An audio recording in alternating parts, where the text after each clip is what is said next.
Hello everyone, তোমরা তো জানো লটিয়া মাছের অনেক রকমের রেসিপি হয়, কিন্তু আজকে আমি তোমাদের সাথে শেয়ার করব একদম অন্য রকম একটা লটিয়া মাছের রেসিপি। তো এখানে প্রথমে আমি লটিয়া মাছটাকে নুন, হলুদ, গোলমরিচ আর একটু লেবুর রস দিয়ে ম্যারিনেট করে রেখে দিয়েছি 10 মিনিটের জন্য। আর এখানে আর যে পেস্ট ছিল সেই পেস্টটাও মাখিয়ে রেখে দেবো।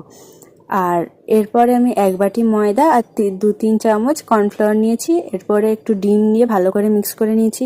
আবারও এর মধ্যে নুন, হলুদ গুঁড়ো আর গোলমরিচ গুঁড়ো দিয়ে ভালো করে মিক্স করে নিয়ে অল্প অল্প জল দিয়ে একটা খুব পাতলাও না খুব মোটাও একটা ব্যাটার তৈরি করে নিতে হবে।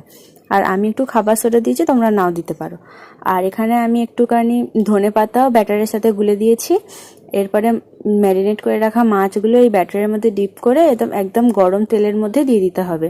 এরপর এপিট ওপিট লাল লাল করে ভেজে নিলেই রেডি লটিয়া মশলা ফ্রাই। ভিডিওটা ভালো লাগলে একটা লাইক করবে আর আমার চ্যানেলটা সাবস্ক্রাইব করে দেবে। বাই।